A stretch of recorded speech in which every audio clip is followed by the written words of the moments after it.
like it'll be right around 1 o'clock. Okay. Oh, it will be. Wait, never mind. We're good. This ends at 12. Yeah, never mind. I got my times wrong. We're good. Okay, because we have the other one at 12. So this ends at like 11:50. We'll have to take questions at like 11:30-ish, you know? Yeah. Yeah. Yeah.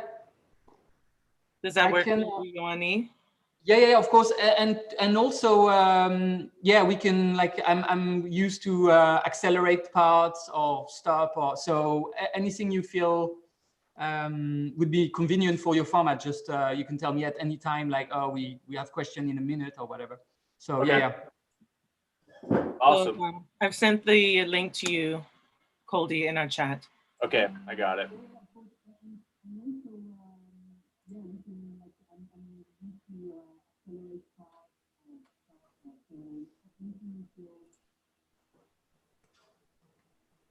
All right, we are good. Yay. Okay, just give a few minutes for people to get here. How's everyone doing today? Let's see, are there people in the chat? Not quite yet. Yeah, 4 people. Yeah, we're picking up steam with this, JOANIE. Every day, more people are figuring out about it. So as the days go by, more and more people are coming, and you know, all the videos are going to be on the website. So I know that, you know, in a week from now, people are there's going to keep learning about it. So this will be posterity will be it. Right. okay, excellent. Well, let's rock and roll.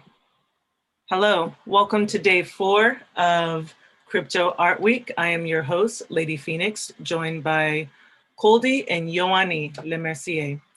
We're going to be talking today about light as a medium and space as a canvas. JOANIE, I'll give you a moment to introduce yourself and let everyone know what you've been up to and what your practice is about. And maybe if you can just give an overall, like 2 bullet points of what you'll be talking about today and the themes of your talk. Cool. Yeah. So thank you so much for having me. This is super exciting. I'm completely new here, so I'm learning even the vocabulary of like ETH, minting. You know, so bear with me. I'm really a newbie. But I'm a visual artist. I've been doing projection works for the past decade, I guess.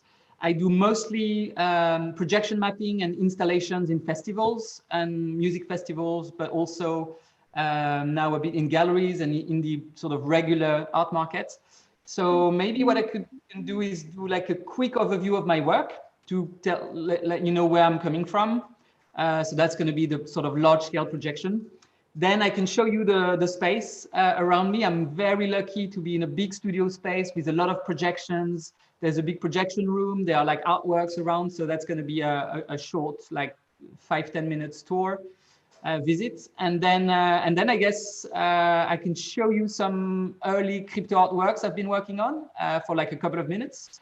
And then questions and conversation between us will be probably the most interesting thing to tell how bad the regular art market is and how it doesn't work for artists, that sort of thing. I think we should talk about it.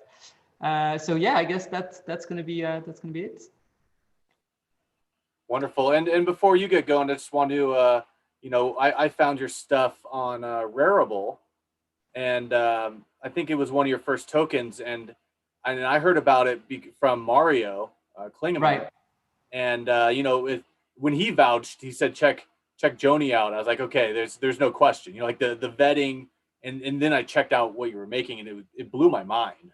And you know, when I reached out to you and I started learning even more about the actual projection mapping and that side of it, I'm a big fan already. So I can't wait to, you know, talk more and learn about like all the crazy stuff you're doing. So yeah, take it away. Cool. Well, thank you so much. I must say, likewise, like I've been working with 3D projection and stereoscopy for many years, and there are not so many people doing stereoscopic works. So it was very nice also to sort of discover your approach, and yeah, it's so I can only say return the compliments. Thank you, appreciate it. So I've got a couple of pictures I can show because my work is mostly visual, so I'm not the best using words to describe it. So I'll just show some images. Can you see this big building with a projection? Yeah. Yep. So this was almost 10 years ago, my early days in projection mapping. This was in South Korea, and we used a couple of projectors to animate the building. And what's amazing with light, I guess, is that you can completely change how things look. You can sort of extrude buildings, you can create optical illusions. In French, we say trompe-l'œil, where you use light to deceive the audience, and you can recreate architecture that doesn't exist. You can animate it, and it's really exciting to actually use like regular 3D softwares, but to animate reality. This was in Montreal, a projection on an old tower. So I 3D scanned the entire tower and reprojected it to explode it and to sort of tell the story of this big metal structure. I was lucky enough over the past years to do a lot of projection on heritage. So this is a castle in Brittany near my hometown. And we sort of told our story with, I used to work with a bunch of friends and a collective called Anti-VJ, and we did a lot of these projections. Wow, yeah, I love that. This one was at Art Basel, actually. It's a very geometrical piece, also based on the perception of the audience. So I wanted to make this building sort of cripple and move and bring some beautiful geometry on it. It was actually during Art Basel. So the idea was to show this to a lot of collectors and to sort of make a connections. But yeah, as we'll probably explain later, it's very, very difficult to even access those collectors and those people. But I've been working on this for many years, but even doing the biggest projection in the world, it's very hard to access all this. So I do also a lot of installations.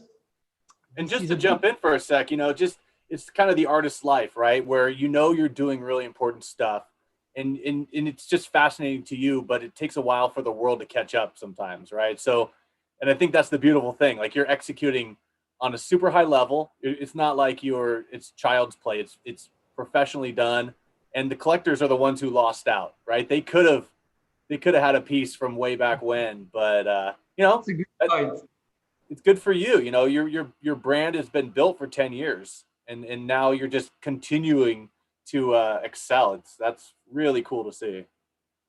No, that's a very good point that you're saying, because most of the clients I worked with, or the partners, professional partners I had, were like music festivals and media art festivals, because it's much more open, and they're sort of really interested in visual installations and projections, and they were really welcoming. When the art world, I can't quite say the same thing. So it was very nice to deploy projections in big spaces. This was in at Stride Festival. So it looked amazing. It was in an old warehouse, so really huge industrial space, and the idea was to bring geometry and cosmic structures in the space to sort of tell this abstract story with audiovisual projections. Wow. This is a funny space. That was in a university in the UK, and we had this. It's called the Cave. It's just a big space with projections everywhere, and you sort of get lost in this virtual world without any headsets. So that was quite interesting to be surrounded by so many pixels. How many like projectors would it take to do that type of installation? This location was quite insane because it's actually very low ceiling, because it's in a university building. So just the floor required something like 6 projectors, and you had another 12 around. So it was something like 18 projectors or something. Wow. But you could design a more efficient space now, and the VR headset also sort of replaced that sort of very expensive setup. Now, when you're talking about the VR setup, I'm sure we'll get into that. But are the things you're making here translatable from one to the other, or do you have to rework them for VR? Most of the time, you would have to rework, because most of the work I do with projection is a little bit cutting edge, I would say, but not in a sense of being pretentious, but in a sense that the technology I explore are not yet mainstream. Whenever it's projection mapping or here projection on water particles, or so it means that the tools are not mainstream at all. And I do a lot of coding and creative coding and development. So I did my first VR piece when the Oculus version 1, like the early prototype went out, and it was a nightmare to just deploy a piece. Now you just build something in Unreal or Unity, and it's sort of easy. But back then, I had to install like 5 different software and like stream data between. So it was almost impossible to make it like self-contained. Now it would be easier, but I've sort of lost interest in VR like 4 years ago, I think. And it's, I still like VR, but now I'm really into trying to project in space, like on water. I want to project 3D shapes without any screen, like this. Wow. This is my obsession. So I want to sort of get rid of the headsets and do like immersive projection. This is fascinating. Gosh. This one actually is very nice. It's a bit of a trick because I used the projection changes depending on your position. So I used a tracker from Vive that I would have to stick on my head. And then depending on the position of the tracker, I would change the perspective and the parallax of this image, of this projection. And then it looks completely 3D. So it's not stereoscopic. That's the only downside. So with your 2 eyes open, you can feel something's not 3D. Yeah. But in a distance, it really looks volumetric, and it was very, very interesting. And that's why my fascination, my background's in stereoscopy. So, you know, with the 3D photography, I'm looking at this and I'm doing the math in my head, like, how is he making this work? So you fooled the stereoptic guy, you know, like it comes out very well. Yeah. And this is another interesting projection. It's not actually, it's a 2D image, but it's projected on the water particles. So there's a bit of depth in the projection. So I'm still like trying to explore how can I create volumetric works, and I use the Kinect for the interaction. But this is my obsession. Like, how do you create those sort of 3D looking projection? So this was at the studio when I got this studio where I'm standing 3 years ago. And it was the first time I had a space to work. Before I was always in planes, in hotel rooms, doing festivals. So as soon as I had the keys to this space, I started doing, I put water everywhere. And I started creating this piece, which is a intangible display. And this is another piece called Constellation, where we spray water in the air. And with the video projector, you can create these sort of rays of light. But yeah, that's why I'm not into VR right now, because water projection got me really hooked a little while ago. So I could show a lot of projection projects, but if we want to explore more things, I'm only showing a few pieces, and there's a lot of on my website. I can show in a second some activism work I've been doing. I'm very sort of interested in ecological questions. So I'm trying to use the projectors and the lasers I'm using and a drone to sort of support activists. So these are activists from Gelände blocking a coal mine. And so I've been using my technology to support them. So these are laser projections, and I made this portable system so I can do massive projection with my backpack. So this was on Buckingham Palace last year with Extinction Rebellion. So when you do a piece like that, do the security guards like shoo you away, or is it do they have anything they can do? Yeah, it's funny that you ask. If you look near my mouse cursor here, you can see a little silhouette.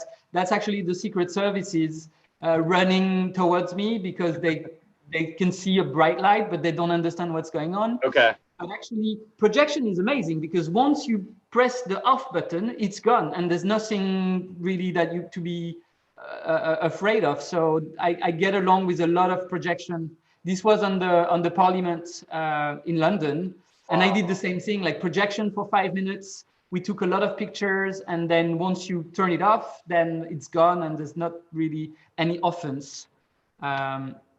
So it's yeah, it's my sort of my new life as an activist to sort of try to change also my consumption and my relationship with capitalism and consumption and stuff. So I'm really sort of critical in general. I'm also critical when it comes to crypto art. So I'm looking at the CO2 emissions and stuff. I'm thinking about it, but I think it's still compatible with a new model for artists using crypto art. Yeah, and I think it's really cool. You know, the way I found your work, like I said on Rarible, it's different than this, but it totally translates in a copacetic way. Like it fits. So I think has that been like an interesting challenge to you, like how to tokenize your types of art? Yeah, completely. It still is actually, because my friend Mario introduced me to those platforms, and I had no clue even what minting was. So I made a Rarible account to learn about it, and I minted a few pieces, and I'm still learning as we go. And now I understand better what the different platforms do and the differences. So I'm preparing a release with Nifty Gateway, and hopefully with Super Rare. I have some works ready, and we're sort of discussing with them. So it's still, yeah, as my work is, especially if I show you some of my gallery works. So I started 9 years ago to work with a gallery in New York City, and I've started making physical works, not just a projection that you turn off, but something that you can hang on the wall and collect. So I've been doing a lot of physical objects, sculptures, screens, prints, and it's working quite well. We're showing the works and it's being collected. But now that I'm thinking about moving to the crypto space as well, like the fact that there's no physical presence anymore, so it's really challenging. But I'm now thinking about tokenizing physical works, like this little paper sculpture that's behind me is actually something that is very easy to reproduce. So I've shared a tutorial on how to make this work, how to make this piece. But now I'm thinking that I could make specific patterns and tokenize them, so collectors could actually have ownership of this piece. Yeah. And anyone could make it, but only them would be able to resell, to lend it to a show, that sort of thing. So it's really interesting. It's not easy, I should say, but there's a lot of interesting potential for sure. Yeah, what I loved when I saw your art, I mean, I love geometry in general, and I love, you know, I love like gold and just like rocks and ore, and right. And then I got that tactile sense that as it was that shape and the glistening, it had this like aura to it of almost like mythical stone, and it totally like resonated with me. And then right, you know, seeing that, and now that I saw the projection one, that like the actual the projection map of that. I could show you some works that I have around, because it's exactly what you said. Like I'm exploring different ways of using geometry and how to use geometry and this sort of work with light and color. Can you see my phone screen? Yes, I can. Yep. Yeah. So I'm actually going to leave this camera and I'm going to show you some works quickly. You might let's see. It works. No, we're good. Okay. So this is my my desk space where I do all the work and production on the computers. There's a little display here. I'm gonna show that in a minute, but I'll show you another piece first. I'm gonna show you my my gallery works. Let's see.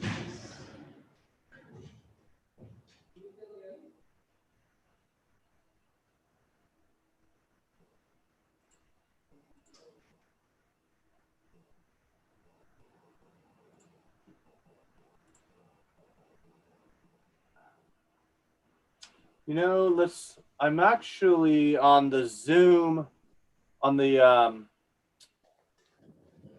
live stream. It's not showing that screen. Okay. Give me 1 sec. Let me see if we can fix that.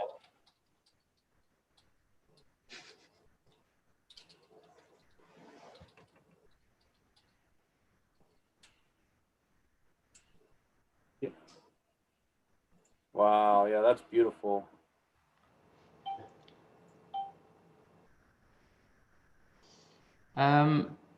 Right now, it's showing your galleries page. I wonder if you, maybe if you stop sharing that. Oh, hold on, Phoenix is hopping in right now. Okay. It's actually a different device that I'm using. My phone is a different. It is a different device.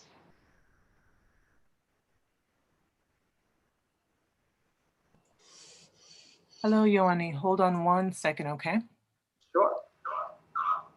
Sure. For the device you want to use, have you already invited it to the chat? Yes, I see. Yeah, it's in. So it looks like it's on mute. It's showing here on the screen. What is? Oh, yeah. So you just need to share the screen from that device. You have your old device sharing the screen, so you have to remove that device and add your phone as the share screen. Oh, I see what you mean. Mm-hmm. Although multiple participants can share the screen, it gets difficult to do when there's already one running. I see what you mean. Let's see. Thanks, Phoenix. Appreciate it. Sorry about the technical glitch. Oh, no, we're good. No. Okay. Fantastic. It's really worth it. I promise. I know. It's fantastic so far. Yeah, I'm happy. Just take your time. So it says connecting. And if you let me in, that should work. Yep, you're in. Great. There you go. We get double the pleasure, double Joanie. Cool. So can I now move with the phone? We're seeing your studio. Can you? Amazing. Okay, so I'm gonna bring you to a different spot studio. So we're really lucky to have a big studio. This is a painter, Benjamin, who's sharing the space with us. And this is where I test actually some gallery works. So this this piece here is actually a print, but it's a print on a device, so I can actually turn it on, and it sort of reveals some light from underneath.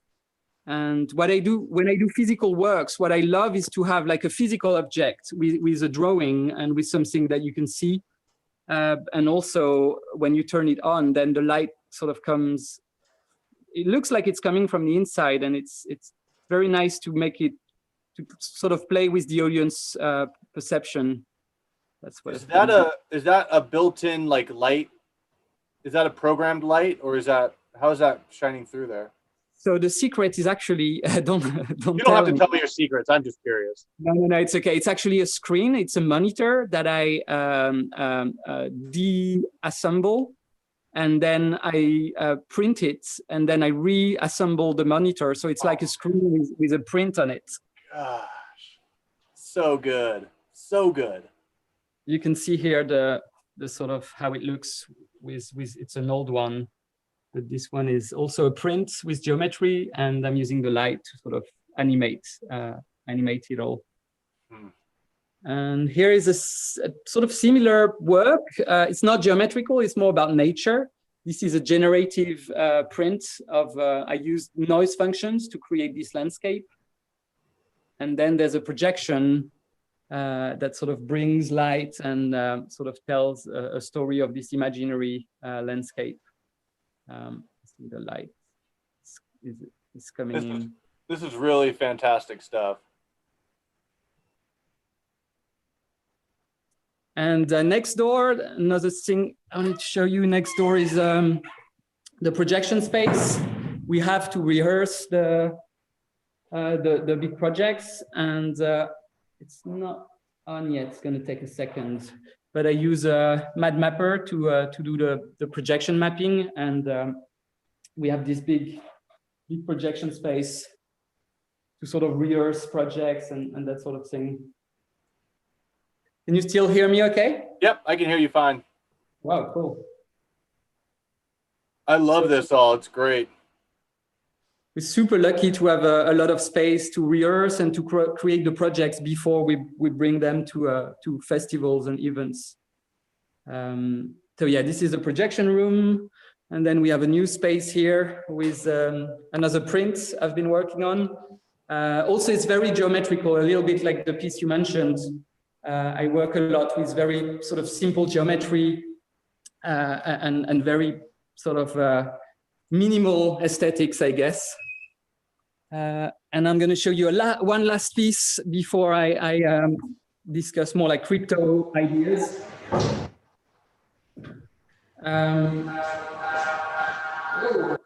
Massive echo. Let me stop the mic here.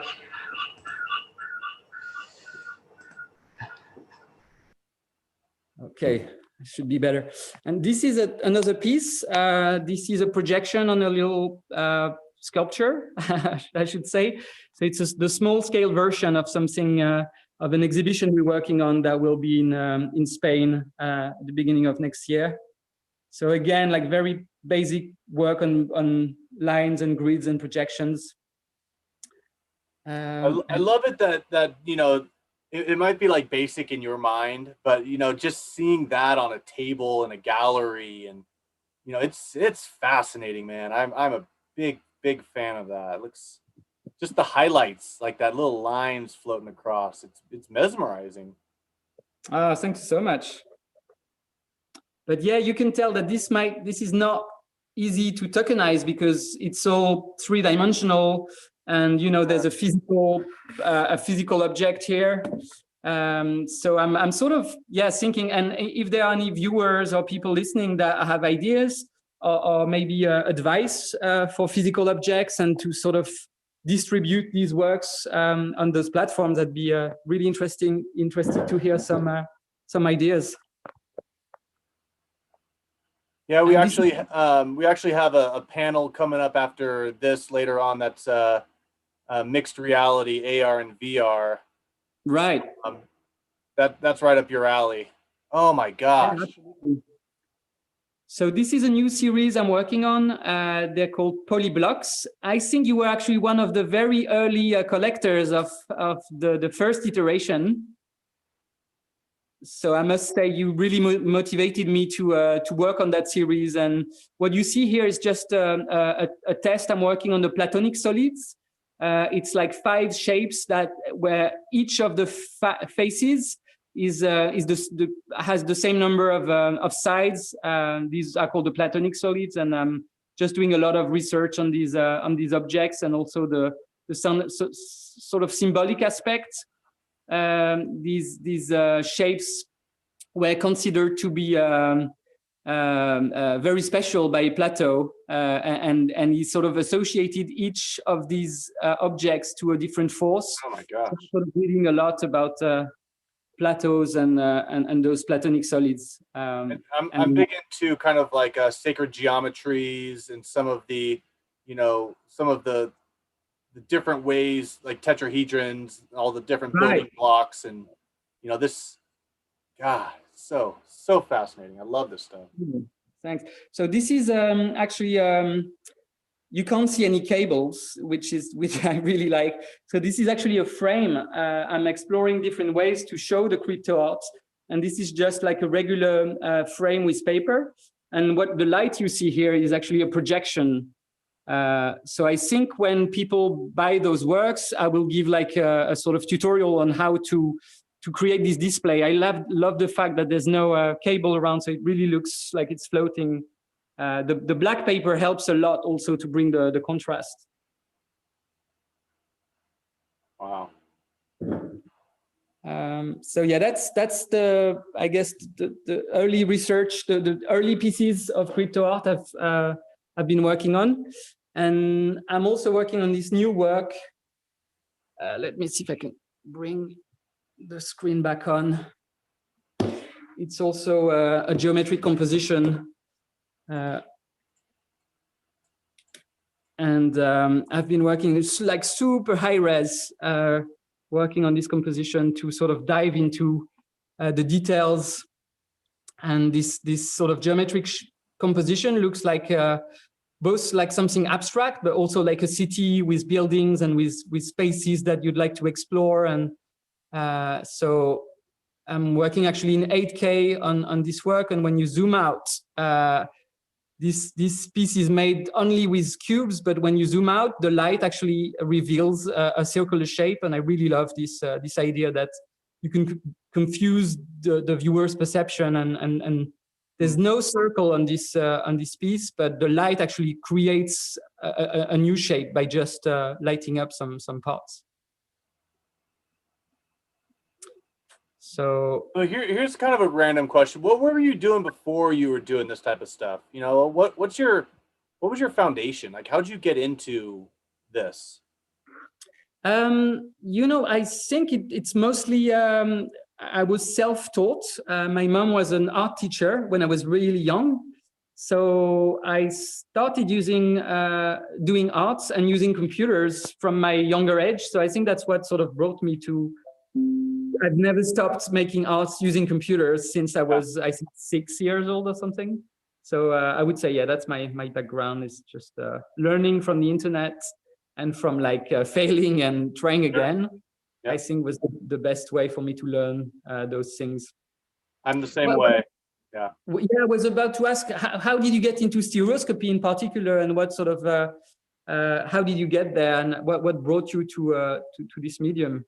It's actually a really fascinating story. I went, I was living in Los Angeles at the time, and I was in my early 20s, and there's this art show that was a 3D art show in this small little gallery, and I went there, and there's this guy, he's passed away now, his name is Ray Zone, and Ray is the king of 3D comic books, and he did hundreds, he did like so many, and he did a presentation where you put the polarized 3D glasses on, and he had it was graphic design, basically. It was illustrations and stuff in 3D.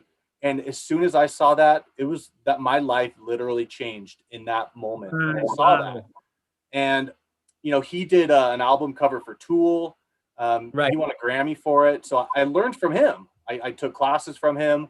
And then from there, it just progressed. And I got into photography and light painting. So 3D light painting and what you do, I mean, we're like two peas in a pod. You know, this is, and it's the same thing. I experimented. I failed a bunch of times.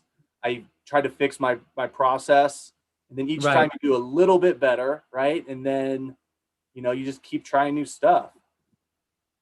Yeah, I agree with you. I think one of the secrets of being successful as an artist, just to keep going, like produce and produce and produce, and like never stop, and keep like building up from scratch basically when you start. But then if you don't give up and you continue exploring one idea and you push it harder and harder, it always leads to some good surprises.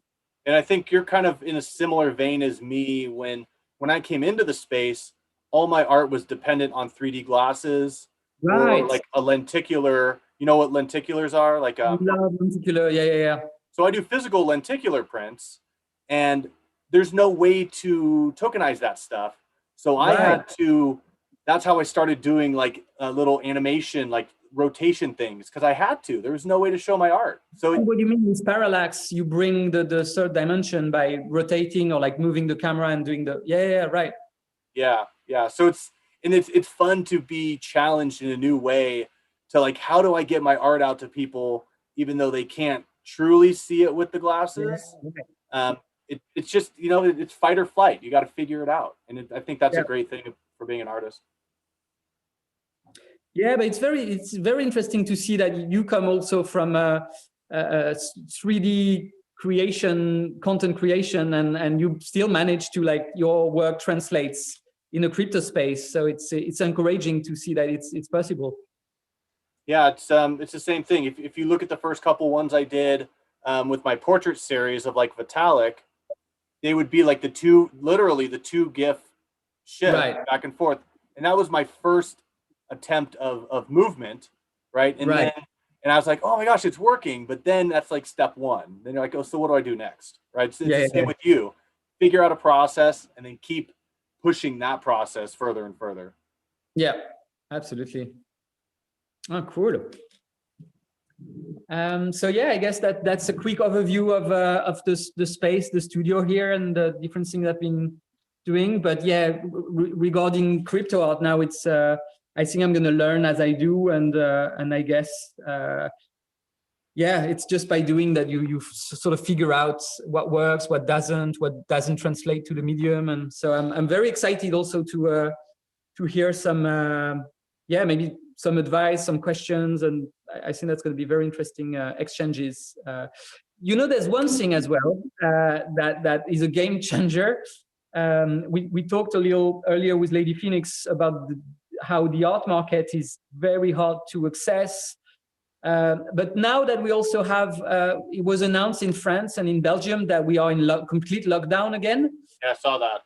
So when you work on physical things and physical objects, and when you have to sort of travel to set up the work and stuff, this doesn't translate in a lockdown situation. So you have to sort of be creative and find alternatives. And the art market, the art world is a little bit stuck because the whole economy is based on art fairs. A little bit is still based on galleries and gallery shows, but it's mostly art fairs. And those are also canceled. So even the art market that is so exclusive doesn't have any solution. And the crypto space, I think there's a huge potential for artists to work less with physical and more remotely. And you know, these ideas of new collections can be a complete game changer that actually in these difficult times can solve a lot of problems. Yeah, no, I totally agree. I think the old market paradigm is quickly crumbling, and you know, especially with the new collectors coming in, you know, we're looking at millennials having disposable income, and you know, maybe some generational movement of wealth, and that, you know, the new collectors aren't maybe so interested in oil paintings. Maybe they want, you know, this cutting edge stuff that has its own future. So I think and also, you know, we've been teasing it, but you know, in December, we're going to have a crypto Basel event. Yeah. Right? You know, it's going to, you know, we're literally bringing in the physical world, and we're recreating in our own way what art markets can be. You know, like, so you used a projection map on a physical street. Well, let's figure that out in the virtual world. You know, like you know, it's all about adapting and finding ways to be nimble, because the world around us is changing, but we're still creating stuff. So we need to, you know, leverage technology. And I'm stoked, and seeing the stuff you're doing. I mean, I could so imagine your geometric things on the side of a building. It would look sick.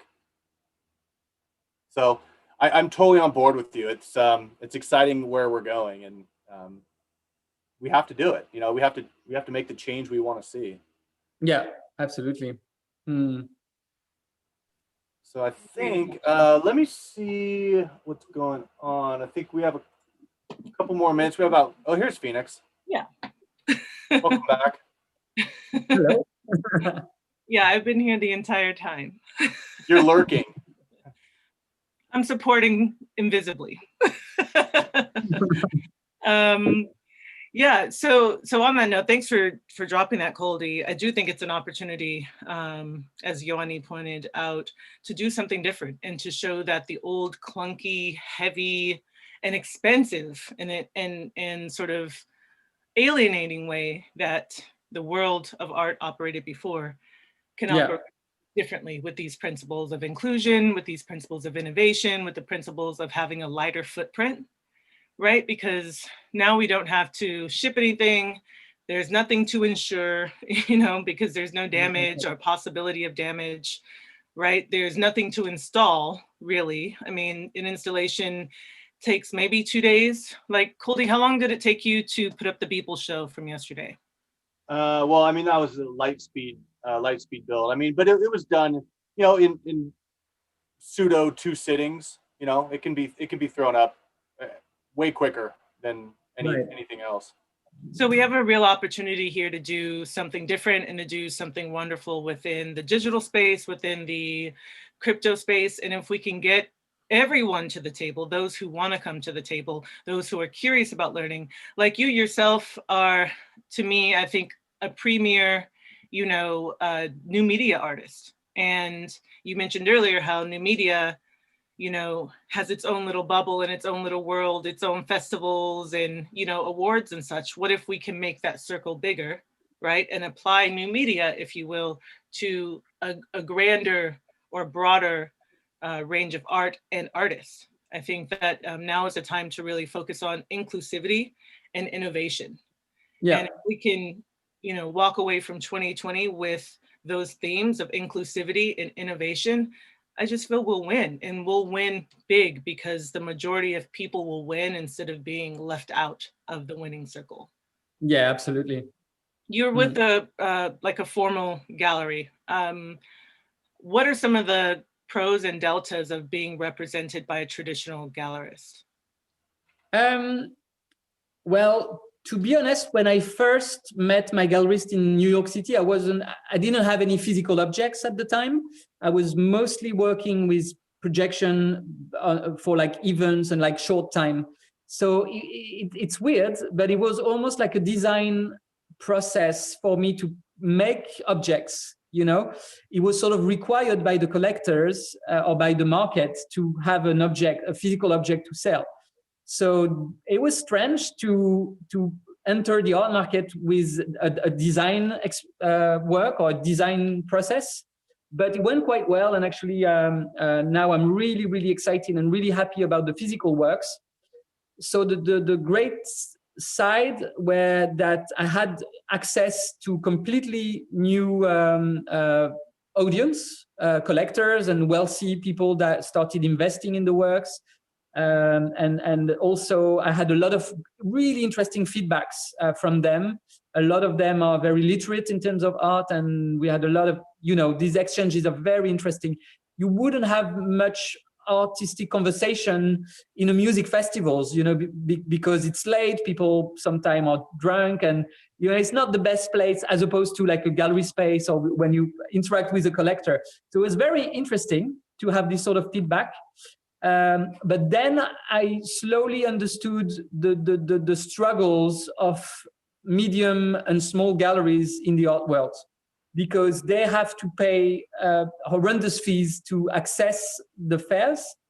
Unfortunately, the market has shifted from gallery shows into art fairs. So only my gallerist in New York City, her sales are 10 to 15% in the galleries, and the other 85% is in fairs. And to access a fair, you need to spend $25,000 for a small space, and then you have to pay $300 for each light and each socket.